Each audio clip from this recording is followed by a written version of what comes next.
जय माता दी।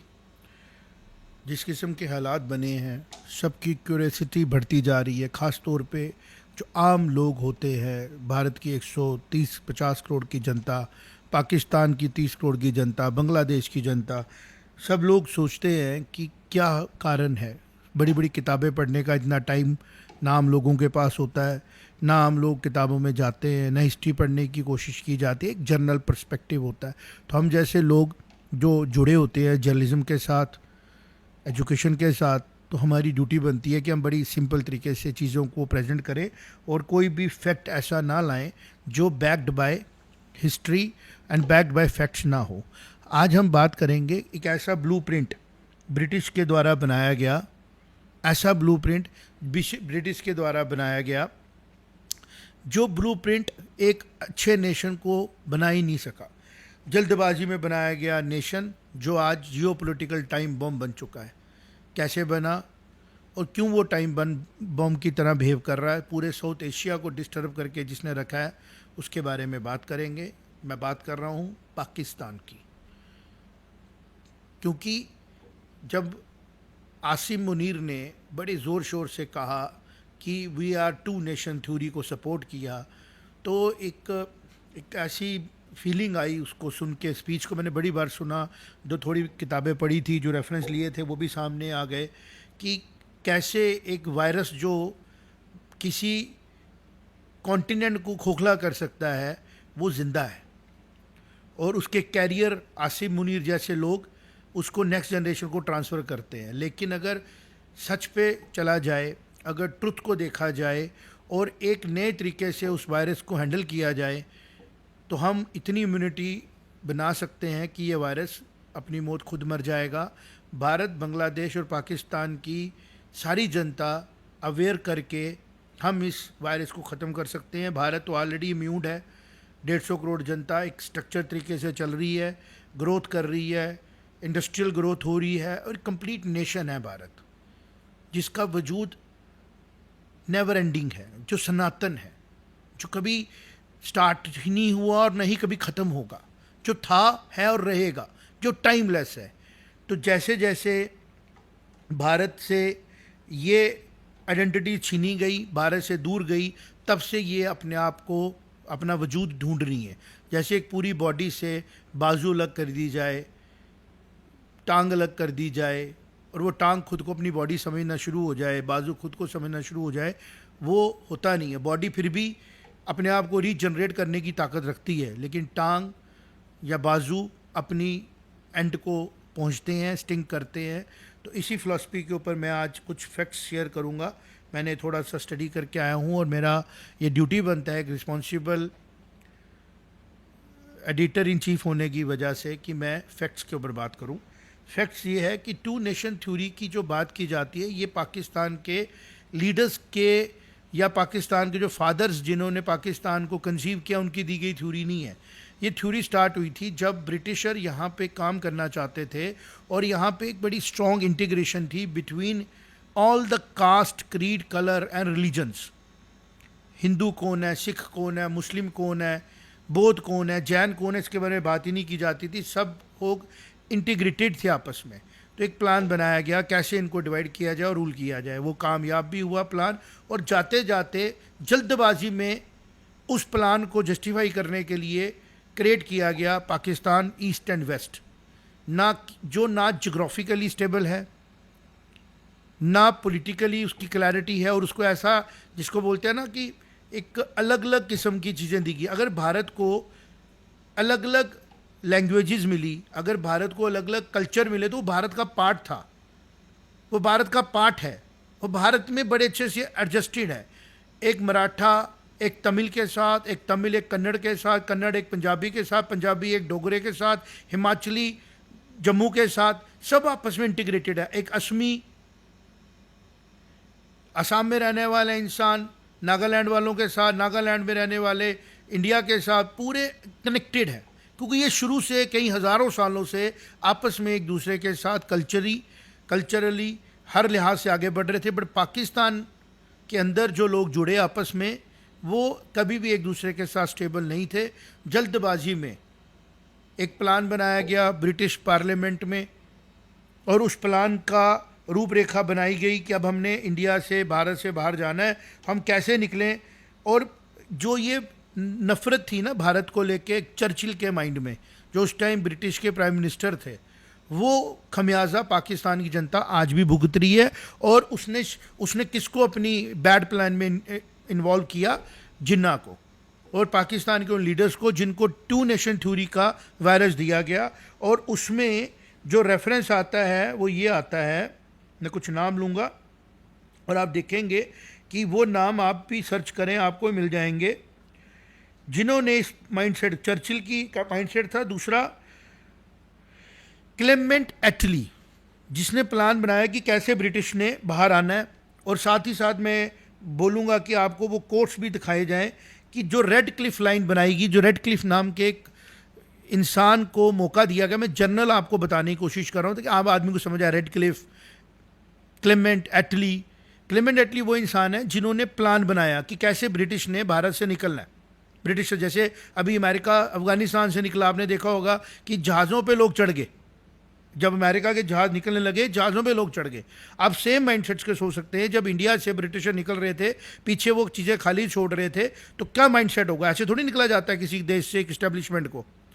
तो उस टाइम पे रेड क्लिफ को बुलाया गया और उसको बोला गया कि, और रेड क्लिफ के बुलाने से पहले माउंट बेटन को ये सारा काम दिया गया। तो रेड क्लिफ ने कोड लिखा है, वो कोड पढ़ें कि मुझे एक ऐसी जगह पे भेजा जा रहा है जहाँ पे मैं ना उसकी ज्योग्राफी जानता हूँ, ना मैं कभी उधर वहाँ गया हूँ, और बाद मुझे बोला जा रहा है इसका डिवीजन प्लान बनाओ। और पाकिस्तान का जन्म हो गया, ईस्ट एंड वेस्ट पाकिस्तान का। और जब से पाकिस्तान का जन्म हुआ है तब से ही डिस्टर्बेंस बनी हुई है, होगी ना, बिल्कुल होगी डिस्टर्बेंस। जब एक नेशन एग्जिस्ट ही नहीं करता था, एक थ्योरी आसिम मुनीर आज की जनता को दे रहा है वायरस के तौर पे कि भाई हम टू नेशन थ्योरी में बिलीव करने वाले। भैया दूसरी नेशन थी कहाँ पे? It was always one nation. आपने एक नया नेशन सोचा ब्रिटिशर के, जिसको बोलते हैं ना चाटुकारिता करके, कि वो बाहर जा रहे हैं हमें बदले में कुछ दे देंगे, और बदले में आपको मिला एक ऐसा नेशन जो आर्मी से रूल होता है, जहाँ पे हमेशा इमरजेंसी लगी रहती है, जहाँ गुर्बत कभी ख़त्म ही नहीं हुई। कारण है ना उसकी जियोग्राफिकल पोजीशनिंग ऐसी बनाई गई, एक वेस्ट दिया गया, एक ईस्ट दिया गया।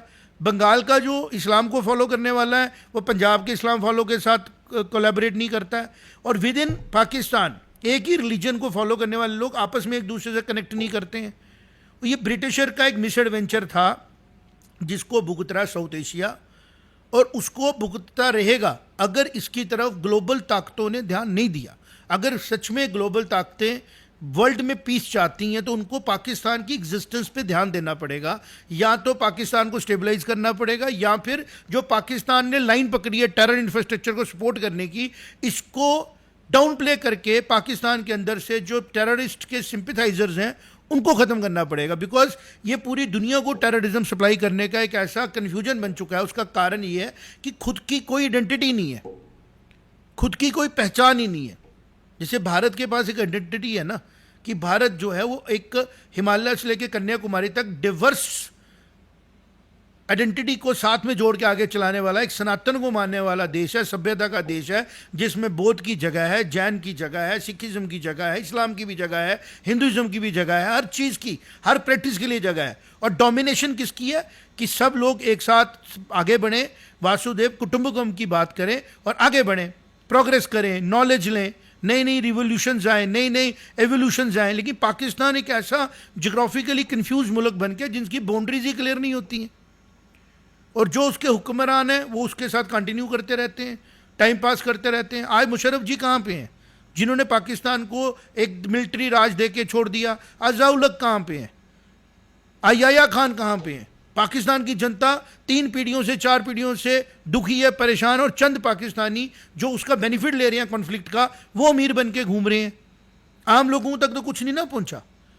तो आज टाइम आ चुका है, भारत एक अपनी ताकत के साथ आगे खड़ा है, स्ट्रांग लीडरशिप के साथ खड़ा है, और भारत की भी जो कन्फ्यूजन थी ना वो भी क्लियर हो चुकी है। भारत की सभ्यता भारत को डोमिनेट कर रही है, और वो डोमिनेशन पूरे साउथ एशिया में स्टेबिलिटी ला सकता है और लाएगा, लेकिन उसको डिले किया जा सकता है पाकिस्तान को अननेसेसरली उसके कन्फ्यूजन के माइंडसेट के साथ सपोर्ट करके। तो मैं बात करूंगा जिसमें क्लैरिटी होगी। जैसे मैंने अभी कहा कि हिस्ट्री में जाके जब देखा कि मेरे को एक कॉमन सेंस लगी ना कि हर देश के पास क्या होना चाहिए, पहले तो वाटर्स होने चाहिए। तो जिन्होंने पाकिस्तान को सोचा कि क्रिएट करते हैं, लेट अस से उनको लगा कि एक नेशन अलग कर देते हैं जहाँ पे सिर्फ मुस्लिम्स और इस्लाम को फॉलो करने वाले लोग रहेंगे, समझ में आता है। लेकिन वहाँ पे फिर डेमोक्रेसी लाई गई। अगर आप मुस्लिम को अलग कर रहे थे तो शरीयत ला ले आते, फिर उनको आप जोग्राफिकली एक क्लियर आइडेंटिटी देते आराम से बैठ के कि इनके पानी कहाँ से आएंगे, इनकी क्रॉप कहाँ से आएगी, इनका इंपोर्ट एक्सपोर्ट कैसे होगा, इनको बॉर्डर कैसे मिलेंगे। कुछ सोचा ही नहीं। एक वेस्ट पाकिस्तान दे दिया, एक ईस्ट दे दिया। वेस्ट में उनको बोला गया कि आप यहाँ पे पंजाब के साथ, ईस्ट में बोला गया आप बंगाल के साथ रहो। और बंगाल जो खुद में एक कंप्लीट बंगाली कल्चर अलग है, बेशक इस्लाम को फॉलो करते हैं या हिंदुज़म को या किसी और कल्चर को, उसमें उनकी लैंग्वेज अलग है। उधर भी रिसोर्सेज को देखना है कि क्या रिसोर्सेज हैं, क्योंकि नेशन खाली एक थॉट्स नहीं ना है, नेशन एक कंप्लीट आइडेंटिटी है जिसमें नेशन में रहने वाले लोगों के बारे में, उनकी सोचों के बारे में और उनका जोग्राफिकल सिचुएशन के बारे में देखना ज़रूरी है। तो पाकिस्तान को जब आप स्टडी करते हो तो मैं देख रहा था उसके बाद तो वाटर रिसोर्स ही नहीं है अपना। या तो जो दरिया उधर से जाते हैं या वो चाइना से आते हैं या इंडिया से ओरिजिनेट होते हैं। तो आप सोचिए कि नेशन कैसे क्रिएट हो सकता है जिसके पास अपनी जनता के लिए पानी ना हो और पानी के लिए वो दूसरे नेशन पे डिपेंड हो। ये तो शुक्र है भारत की सरकारों का और भारत की सोचों का, भारतीय की सोचों का। भारतीय बोलते हैं कि next door neighbour is always our friend. तो पानी के लिए उसको कंप्रोमाइज़ करके दिया गया पानी। अब वो पानी को देने के बाद अब पाकिस्तान अग्रेशन दिखाना शुरू हो गया क्योंकि उसको कहीं से पैसा मिला वेस्ट से, किस चीज़ को सपोर्ट करने में, रशिया को काउंटर करने में, अफगानिस्तान में उसकी सपोर्ट करने में। और उसका कन्फ्यूजन किसने लिया? पाकिस्तान की आम जनता ने थोड़ी लिया। पाकिस्तान एक कन्फ्यूज मुल्क था जिसके अंदर एक वनरेबिलिटी थी, अनस्टेबल था, पॉलिटिकली जियोग्राफिकली अनस्टेबल था। उसका फ़ायदा उठाना शुरू कर दिया और अंदर के लोगों में पाकिस्तान में क्लैरिटी नहीं थी। एक अनफॉर्चुनेट पाकिस्तान के साथ ये भी रहा कि जैसे जिन्ना जी अगर जिंदा रहते ना, उनको शायद क्लैरिटी थी कि मुझे आगे क्या करना है, तो शायद वो पाकिस्तान को रिविजिट करके दोबारा से एक इसको मौका देते हैं रिस्ट्रक्चर करने का।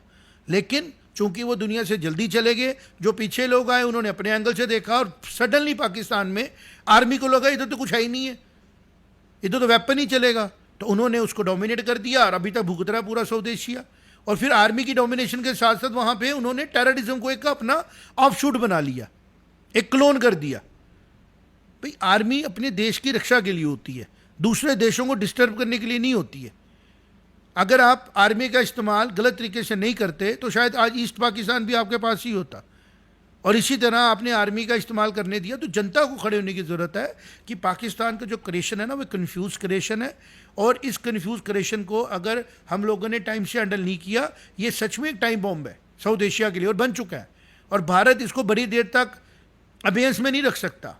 भारत को इसको स्टेबलाइज करना ही करना है, क्योंकि सबसे ज़्यादा नुकसान इसकी डिस्टेबिलिटी का, इसकी कन्फ्यूजन का सबसे ज़्यादा नुकसान भारत की जनता को हो रहा है। हमारा एक पूरा बॉर्डर ही डिस्टर्ब है। तो उसके लिए भारत को आगे बढ़ना है, भारत की जनता को क्लियर होना है कि आप देखें ना कि अभी आप देखें फैक्ट्स क्या हो रहे थे कि जब इंडिया ने पाकिस्तान के साथ अपने डिप्लोमेटिक रिलेशंस को कमज़ोर किया, लगभग ख़त्म कर दिया, तो एक पूरी पॉपुलेशन सामने आ गई जो पाकिस्तान की पासपोर्ट पे भारत में है, जो भारत पे डिपेंडेंट है मेडिकल चीज़ों के लिए, अपने इलाजों के लिए। शादियाँ हो रही हैं, वहाँ से इधर से उधर लोग आ रहे हैं। ये तो पता ही नहीं था, उनको लगता था कि पाकिस्तान और, बिकॉज अल्टीमेटली आइडेंटिटी भारतीय है ना। अल्टीमेटली नेशनल आइडेंटिटी क्या है, नेशन की आइडेंटिटी क्या है? अल्टीमेटली हम सब भारतीय हैं। ये बात पाकिस्तान के लोगों को बोलनी है, समझनी है। हमारी आइडेंटिटी बियॉन्ड भारत है ही नहीं। और ये जो दी गई ना कि बियॉन्ड भारत हमारी आइडेंटिटी है, यही आइडेंटिटी कन्फ्यूज्ड है। आप जब तक इसको एक्सेप्ट नहीं करोगे आप कन्फ्यूज्ड ही रहोगे और उस कन्फ्यूजन का फ़ायदा कोई ना कोई लेता रहेगा। फिलहाल पाकिस्तान की आर्मी ले रही है और आर्मी के साथ जुड़े हुए लोग ले रहे हैं और उनके छाया में वो पॉलिटिशियन ले रहे हैं जो पाकिस्तान को डिस्टर्ब रख रहे हैं। और अब पाकिस्तान की आम जनता भुगत रही है। आज पाकिस्तान की आम जनता को खुद जाना है, टेक्नोलॉजी की हेल्प लेनी है, पढ़ना है, समझना है कि हमें क्यों ही क्रिएट किया गया और हमें क्रिएट करके फ़ायदा किसका हुआ। और अगर हमें यूज़ किया जा रहा है तो कम से कम हम अपने पाँव में खड़े होकर स्टैंड लें, पाकिस्तान की आर्मी को भी बताएं कि बस no more exploitation of people of Pakistan. और बांग्लादेश में भी लोग क्लियर हों कि अगर हम लोगों ने पाकिस्तान ईस्ट में से बांग्लादेश बना, और आज पाकिस्तान वेस्ट के लोग हैं वो भी क्लियर हो कि हमें अपनी आइडेंटिटी को देखना है। तो आपकी आइडेंटिटी है you are citizens of historical great nation Bharat, और आप पिछले 75 साल से एक कंफ्यूज आइडेंटिटी में हो। 2 जनरेशनें आपकी गुजर गई, उस आइडेंटिटी में आप कुछ अचीव नहीं कर पाए, ना आप ग्लोबली अपने आप को बड़ा अच्छा प्रेजेंट कर पाए, ना आप अपने नेशन के लिए कुछ कर पाए, बिकॉज जब तक आप क्लियर नहीं होंगे तब तक आप अपने आप को आगे बढ़ा नहीं सकते। अगर आप क्लियर हो जाते, आपको समझ आता कि हमने भारत की सभ्यता के साथ आगे बढ़ना है, बेशक हमारा फेथ कुछ भी है। जो भारत की सभ्यता थी, सबको साथ लेके चलना, सबको आगे बढ़ाना, फिर आप रिक्वेस्ट मोड पे भारत की जनता से रिक्वेस्ट कर सकते थे, क्योंकि हमारा पानी जो है आपसे आता है, हम आपके ही पार्ट हैं, हमारे लिए भी आप ध्यान दें। जो भारत की जनता का दिल विशाल था वो आपको सपोर्ट करता है। लेकिन जब यहाँ से आप गोलियां भेजेंगे भारत की जनता के लिए, टेररिस्टों को ट्रेन करेंगे और ये सोचेंगे कि भारत की जनता जो है वो कंप्रोमाइज़ करेगी और भारत की सरकारें जो हैं वो थोड़ी बहुत आप मैनेज कर लेंगे किसी तरीके से, और आप एक कन्फ्यूजन, जो गलती चर्चिल ने की थी, जो गलती रेडक्लिफ ने की, जो गलती क्लेमेंट एटली ने की, आप भी वही गलती कर रहेंगे कि हम भारत के अंदर लोगों को प्रवोक करेंगे। तो आपकी गलती है। भारत की सिविलाइजेशन, भारत में रहने वाला एक एक इंसान वो रिलीजियसली न्यूट्रल है, उसका एक ही रिलीजन है कि वो सनातनी है, और सनातनी माइंडसेट को फॉलो करता है जिसमें हर एक के लिए जगह है। सिर्फ एक चीज़ के लिए जगह नहीं है, वो है untrue things and personal supremacy. अगर कोई आदमी आके भारत में ये बोलता है कि मैं तेरे से सुपीरियर हूँ, तो इस थॉट की जगह भारत में नहीं है। भारत में है आप भी सुपीरियर है, मैं भी सुपीरियर हूँ, मेरे अंदर भी उसी परमात्मा का अंश है, तेरे अंदर भी उसी परमात्मा का अंश है। इस थॉट को आप लेके साथ चलें तो आज भी भारत जो है पाकिस्तान की आर्मी की किए हुए गुनाहों को माफ़ तो बिल्कुल नहीं करेगा, टेररिस्टों को माफ़ नहीं करेगा, लेकिन जनता को एक मौका मिल सकता है। अगर वो जनता अपने अंदर के इंफ्रास्ट्रक्चर्स को ठीक करे, आर्मी पे प्रेशर बनाए, पॉलिटिकल क्लास पे प्रेशर बनाए, और इन गलतियों को जो पाकिस्तान की एग्जिस्टेंस के बाद बार बार की गई सुधार ले, तो भारत के साथ साथ पाकिस्तान भी अपनी जनता को आगे लेके जा सकता है। और उस सिचुएशन में मुझे पूरा विश्वास है मौका देना भारत का काम है। लेकिन अगर जनता ही उसका पार्ट बन जाएगी तो कंफ्यूज्ड आइडेंटिटी अल्टीमेटली पैरिश होती है, वजूद नहीं रहता। ये जो शेर बने हैं ना, कुछ बात है कि हस्ती मिटती नहीं हमारी, ये भारत पे है, ये पाकिस्तान और बांग्लादेश पे नहीं है। तो आप ज़रूर ध्यान दें, आपकी जियोग्राफिकल जो आपकी सिचुएशन है उसको देखें। आपके पास पानी की प्रॉब्लम है, आपके बॉर्डर्स की प्रॉब्लम है, तो इसको सुधारें। नेशन विदाउट पानी एग्जिस्ट नहीं कर सकता, और ज़बरदस्ती आप पानी ले भी नहीं सकते। रहा सवाल जम्मू कश्मीर का, वो आपने अपनी कन्फ्यूजन में आगे निकले। जैसे वायरस म्यूटेट करता है ना, आपने अपनी कन्फ्यूजन से निकले जब आपको पता लगा कि ब्रिटिश तो में देके कुछ नहीं गए। ये बड़ा इंपॉर्टेंट कमेंट है जो मैं करने लगा हूँ, ये मेरी ऑब्जर्वेशन है। जब जिन्ना को लगा, आपके कायद आज़म साहब को लगा कि हमें ब्रिटिशर ने बाद में कुछ नहीं दिया, एक तरफ कराची का पोर्ट दे दिया, एक तरफ बॉर्डर लाइन दे दी, एक तरफ हमारे को दिया क्या, पानी कहाँ से लेंगे। तो आपने कोशिश की एक इंडिपेंडेंट टेरिटरी को इन्वेड करने की, और आपको लगा कि भारत अपना ड्यूटी नहीं देगा। भारत भी स्टैंड स्टिल एग्रीमेंट के साथ खड़ा था। भारत ने कोशिश नहीं की कि वो एक्यूजिशन करे, अटैक करे। आपसे पावरफुल था भारत, चाइना से पावरफुल था भारत। तो आप ये माइंडसेट समझे, आपने गलती की, आपने इंक्रोच किया टेरिटरी को, और आज उस इंक्रोचमेंट को आप हक बना के बैठ जाओगे तो उसका जवाब आपको देना पड़ेगा। ट्रुथ ये है कि जम्मू कश्मीर के लोगों ने सोच समझ के फैसला किया था, महाराजा जी के साथ शेख अब्दुल्ला साहब ने किया था कि हम भारत के साथ विलय कर रहे हैं। आहिस्ता आहिस्ता जैसे जैसे भारत आगे बढ़ेगा हम पूरी तरह अपने आप को उसके साथ कोलैबोरेट कर देंगे। उस टाइम अगर हमला नहीं किया होता, आपने इंक्रोच नहीं किया होता, तो भी भारत का ही पार्ट था जम्मू कश्मीर, क्योंकि हिस्ट्री यही है, पास्ट भी यही है, प्रेजेंट भी यही है, फ्यूचर भी यही है।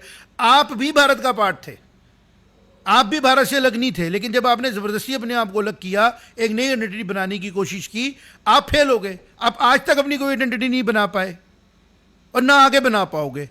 तो आप क्या करो, इस टाइम पे जो गलतियाँ हो चुकी हैं उसके लिए तौबा करो, जियोग्राफिकली क्लियर करो अपने आप को, और सरेंडर टू दी ट्रूथ कि टेररिज्म को सपोर्ट करना इमीडिएटली बंद कर दो।